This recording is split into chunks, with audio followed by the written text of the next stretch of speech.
Bengaluru versus Lucknow match లో జరిగిన viral విశేషాలు ఇవే. చిన్నస్వామి స్టేడియం వేదికగా తాజాగా ఐపీఎల్ లో match number 15 Bengaluru versus Lucknow మధ్య జరిగిన సంగతి తెలిసిందే.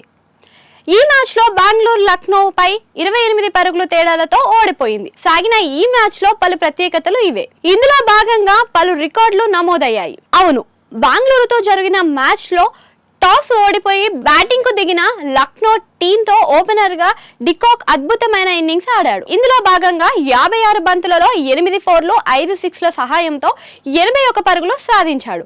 ఈ మ్యాచ్ లో రిస్ టాస్లీ వేసిన 7వ ఓవర్లో 3 రన్స్ చేసిన డికాక్ ఐపీఎల్ లో 3000 పరుగులు మైలురాయిని అందుకున్నాడు. దీంతో ఈ జాబితాలో టాప్ 5లో చోటు చేసుకున్నాడు. ఇదే క్రమంలో ఈ మ్యాచ్ లో ఒక భారీ స్పిన్నర్ నమోదైంది. ఇందులో భాగంగా రిస్ టాస్లీ వేసిన 19 ఓవర్లలో నికోలస్ పురాన్ బాదిన ఒక్క 6 స్టేడియంలో పైకప్పుపై పడింది. ఇది 106 మీటర్లు 6 కావడం గమనార్హం. ఇది ఇప్పటి వరకు ఏ సీజన్ లో కూడా లాంగెస్ట్ సిక్సర్ గా నిలిచింది. ఇక ఈ తాజా మ్యాచ్ లో అత్యంత ప్రాముఖ్యతగా మాట్లాడుకోవాల్సిన వ్యక్తి Lucknow super fast express Mayank Yadav.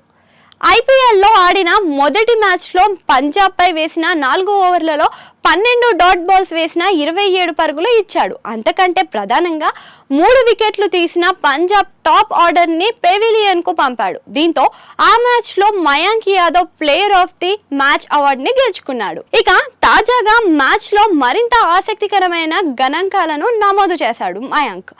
ఆడుతున్న తన రెండో ఐపీఎల్ మ్యాచ్ లో భాగంగా బెంగళూరు బ్యాటర్స్ ని బెంబేలెత్తించాడు.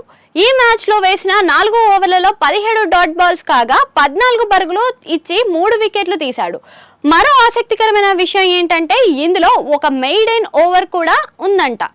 దీంతో ఈ మ్యాచ్ లోనూ ప్లేయర్ ఆఫ్ ది అవార్డ్ ఇతడికే వరించింది. దీంతో ఐపీఎల్ హిస్టరీలో ఆడిన మొదటి 2 మ్యాచ్లలోనే ప్లేయర్ ఆఫ్ ది మ్యాచ్ అవార్డును అందుకున్న తొలి ప్లేయర్ గా మయాంక్ యాదవ్ ని రికార్డ్ సృష్టించాడు. ఇదే సమయంలో చిన్నస్వామి స్టేడియంలో విరాట్ కోహ్లీది 100వ మ్యాచ్ కాగా ఈ సీజన్ లో ఆల్అౌట్ మొదటిసారి జట్టుగా బెంగళూరు నిలిచింది.